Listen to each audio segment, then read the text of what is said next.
When I was about 6 years old, my family went on vacation to the beach in Florida. I'm a lot younger than my siblings, so while they were doing their own thing with their friends, I was stuck wherever my mom would take me. For the most part, we stayed in the extremely crowded pool area by our hotel, which had direct access to the beach. It's all a bit hazy, but at some point when I was swimming, I looked up to where my mom was supposed to be sitting, and she wasn't there. I was really attached to her, so I got out and started looking around for her. I scanned all the chairs, took a trip around the bar next to the pool, but I just couldn't find her.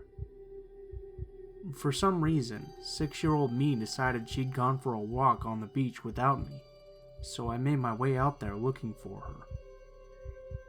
I had walked about half a mile down the beach out of the crowds to a more vacant area, and I just remember starting to cry because I thought I'd never see my mom again.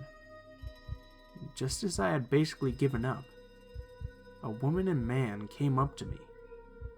They asked me who I was, and if I had had any family nearby. I had told them I was alone and looking for my mother. They said to me that they had seen her, and told me that they would hang out until she came back for me. Well, these people took me about 2 miles away from my hotel. We walked down the beach to a more residential area. They kept insisting that my mom was going to be down on the other end of the beach, and that they were going to take care of me. They tried to get me to build sandcastles with them, and even told me that we could leave to go get dinner and they'd bring me back afterwards.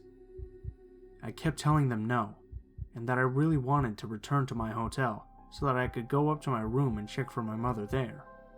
And that's when they got really upset with me.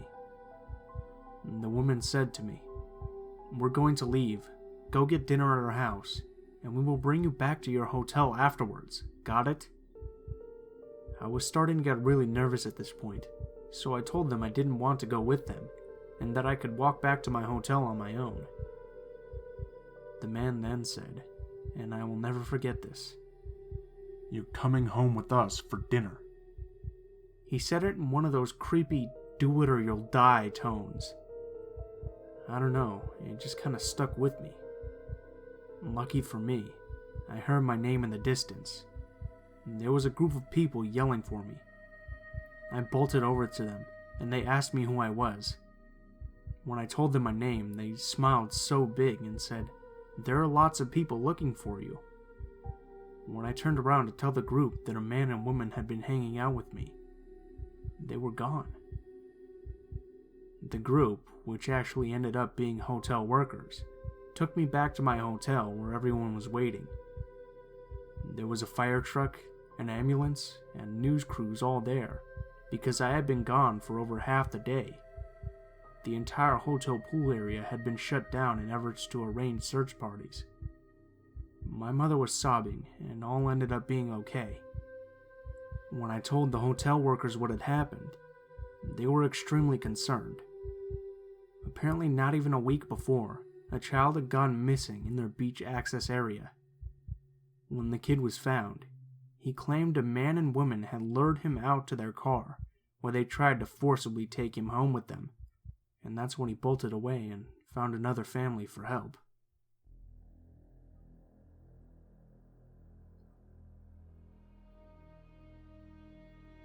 I recently discovered this subreddit, and reading all the chilling stories made me reflect on some of the creepy events that have happened in my own life. There are a few of them, but there's one that stands out more than all the others. This happened when I was about 5 years old, and therefore naturally naive and ignorant to the world and all the kinds of people in it. I never thought much of it when I was young. It was just one of those weird occurrences that you'll occasionally reflect on and never get closure. As I got older and less naive and ignorant, it really started to freak me out when I would think back on the event. My whole family went to the beach one day when we still lived in California. My dad, mom, brother, and I spent half the day at this busy beach with a lot of people, but later on we split up and did different things. I don't remember why. I just know I was with my mom at a different beach, while my brother went off with my dad somewhere. This second beach was sparsely populated, and I remember thinking how strange it was to be at a part of a beach where I had all this room to run around and play by myself. I was happy, and all I really cared about was making sandcastles and looking for those tiny sand crabs to use as my minions.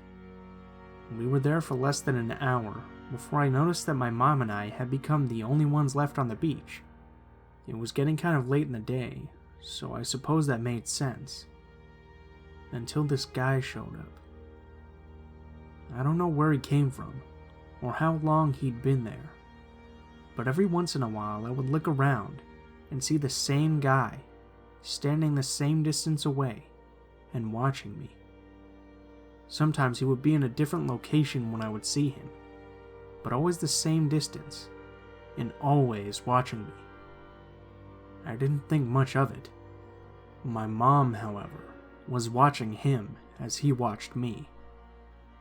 He was a big guy, a little overweight and probably in his 40s or 50s. I guess that doesn't matter much, but it's all I really remember of him. He didn't creep me out much at the time.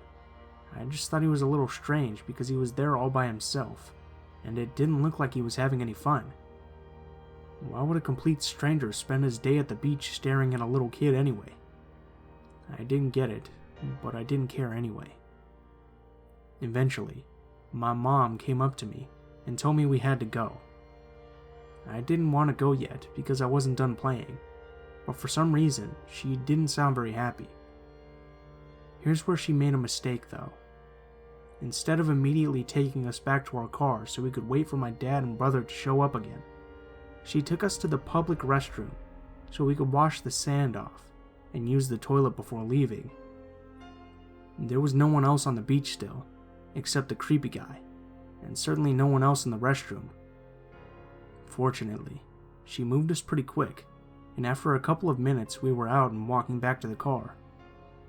When we got back to the car and looked back, we both saw the same creepy guy walk out of the restroom, the woman specifically, and stop at the entrance to stare at us. He wasn't in there when we were inside. I can only assume he snuck around a corner and slipped inside right after we left. Not sure how he didn't see us leave first. I just know he came out after us and watched us get back in the car. At that point, I was more than a little weirded out by him, but more so because my mom seemed really upset, and I'm really not used to her being upset. She seemed a little scared and wary, but like she was trying to hide most of it and act calm in front of me. We get in the car, lock the doors, and a few minutes later my dad and brother showed up so we could leave. I could hear her telling my dad what happened, but nothing was ever done about the guy. He disappeared after we got in our car, and since cell phones weren't very common or affordable at the time, it wasn't easy for us to call the police, so we just let it go. Obviously I have no real proof that this guy was a pedophile, so the title might be a little misleading, but I'm confident enough to guess at what his intentions were. I'm so glad my mom was watching out for me, like a good mom would, because I certainly didn't have a clue what was going on. Every time I think back on it now, it makes me realize how easily and how severely my life could have changed direction, or maybe even ended prematurely.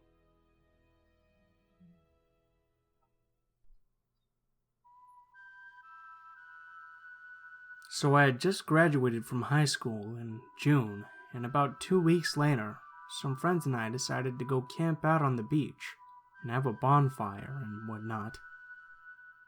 There were a ton of other people there too, so we weren't too worried about some strange shit happening. A lot of them were still awake at their campsites well into the night, and at this age, no bonfire is complete without lots and lots of pot. So there's 4 of us, and we're hotboxing in the tent. We're really turned up, and we're just munching away on whatever we had while talking and listening to music outside by the fire. 1 a.m. rolls around, and my mom calls me because she suddenly changed her mind and wanted me home. But I was so high, I wasn't really capable of leaving just yet. So I waited an hour, and we hop into my buddy's truck and tear up the beach on the 10-minute drive back to the parking lot where I left my car. We get there, I give everyone a hug goodbye, and they told me to drive safe or just bite the bullet and stay with them so I'm safe. I tell them I'll just nap in my car for a bit so I can come down before driving. They leave, and I'm sitting in my car for about 15 minutes, but I just start getting creeped out. There seemed to be no one out in the entire city but me, and it was just so dark and eerie. It was unsettling to say the least, so I thought, fuck this, I'm getting out of here, at least to a well-lit place. I turned on my car and backed out, then started to leave the lot, when I noticed a pair of headlights come on the other end of the lot. Shit, must be the police. Nope. I came to a stoplight and looked in my mirror. It was a black sedan. Okay, no big deal. Maybe they just happened to leave at the same time I did. Then, they started to take the same turns I was taking. I almost went through the back roads back to my town, but decided the freeway would be safer. As soon as I was on the ramp, I stomped the gas pedal and was pushing 95, and they kept up. I tried switching lanes and falling back so I was behind them, but they did the same, so I just sped up again. And they followed me for the 20-minute drive back to my town. I made a bunch of turns and was finally able to lose them by quickly turning into a narrow road, hiding my car behind some trees and shutting it off. I rolled down the window just a bit, and watched as they stopped in the street I turned from, and got out of the car and looked around cluelessly. It was two guys that had to be in their 40s. My heart was racing so badly, and I was praying that they wouldn't spot me. They just got back in and drove off. I waited 10 minutes before getting back on the road. I made it home safe, and locked every door and window when I got inside. Needless to say, I didn't sleep that night, and I stared out my window all night, just in case they found me.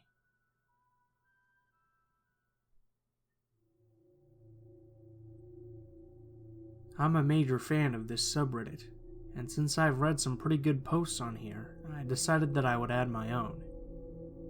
This story isn't necessarily that scary, but the time being, I was very frightened. Just to preface, this story happened when I was about 15 years old, so going on 4 years now. I had gone on a cruise with some family and friends.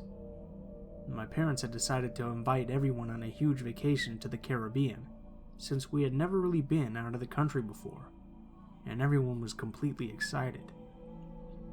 We were set to visit the island of St. Thomas, St. Martin, and Puerto Rico, not in that particular order, and each morning during the week, we would dock just outside of the island's borders. We had decided that on most of the islands we were simply going to walk around the town and maybe get something to eat.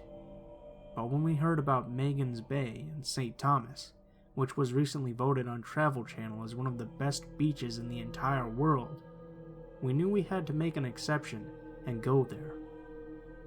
We woke up nice and early, and the sun was just rising up over the beautiful mountains as we made our way to a minibus that was driven by a local. There was no way we could have walked there, as the bay was situated on the other side of the mountain, and the quickest route was directly over it. We needed to be back by midday approximately, so the bus driver was the best option. When we arrive at the beach, I'm particularly stunned by the sheer beauty of the locale. Everything was lush and green, and the sand was virtually pink. The water was just north of 75 degrees. Me and my friend Paul were in the water, swimming and talking and having a good time, when we heard it. From far away, we could faintly hear helicopter blades spinning. "That's odd," I said to Paul. "How would helicopter blades spinning like that make enough noise so that we could hear it from the other side of the mountain?" That's when it hit us. What we were hearing was either a helicopter with a motor the size of an Oldsmobile, or it was gunfire. Paul shifted uncomfortably in the water. "Don't think about it, dude," he told me, but I just couldn't get the thought of it out of my head. Whatever was making that noise, it had to have been a powerful assault rifle, because the noise was becoming rather sporadic as time went on. After a while, though, the noise completely stopped, and we went back to our families. After me and Paul had spent some more time swimming and scuba diving with my uncle for a while, we decided that we would amp up the fun and rent some kayaks. After we dragged the kayaks from the little hut and threw them into the water, we swam with them out to a reasonable distance and hopped in. Paul paddled up next to me and asked if I wanted to make a journey over to some mountains that were a little off in the distance, in the center of the bay. Like the adventurous young moron I was, I said yes, and we started paddling with reckless abandon towards the mountains.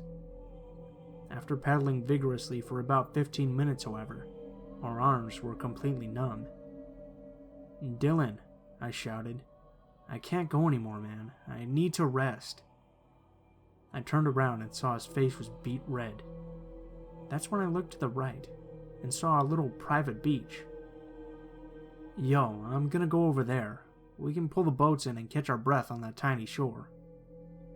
We used the last of our strength to paddle over to the tiny private beach, and we dragged the kayaks onto the shore with us, when I noticed that the beaches had stairs running into the sides of the mountain. This is probably where I should explain that the entire bay was inset, so the houses are built on top of many cliffs overlooking the bay. From there, the houses had staircases that ran down to the beach, and there were 2 sets of stairs. One led to a majestic-looking house that was beautiful, yet we could not see the inside of it. However, the next house itself was clearly visible to us, because the living room wall was made entirely of glass. As we were looking up into the house admiring their beauty, someone came home. At first, we thought it was just a local. He walked briskly into the room, then oddly turned around to stare at the door. Then, just as frantically, about 9 other men entered the room with him. They quickly huddled in the center and passed something around to each of them, which could have easily been a drug deal, until we saw them stop, and Paul noticed one of the guys staring right at us down on the beach. All of them slowly turned around to face us one by one, and my heart froze in my chest. It was then that the first man went over to the door leading outside and opened it up to yell at us. I thought he was going to chastise us for being on the beach, but what he said made me start to realize this could have ended up much worse than it did. "Hey man," he yelled in a thick Caribbean accent from the backside of the porch. "Come on up, let's talk for a little." At this point, me and Paul were frozen on the spot. "Paul," I whispered, "back away slowly, drag your kayak into the water, paddle, and don't look back." He was still yelling at us to come up until he screamed, "Fine!" It was at that point we saw him make for the staircase we were at, and 2 dudes in the living room followed suit. I had seen enough. Me and Paul raced towards our kayaks and frantically pushed them into the water, leaving enormous divots in the shoreline. I never looked back to see if they were chasing us. We paddled until we were back dead in the center of the bay, until we decided that we should head back to our parents. I don't know if it was just my young, foolish mind overreacting, but something in my gut to this day tells me that if we went up to that house, I probably would have never seen my parents again. To be honest, we might have even went up, if not for that gunfire earlier. I suppose they could have been nice. Who knows? But I wasn't willing to take that chance. We got back on the cruise ship later that night, but the memory still stays with me to this day.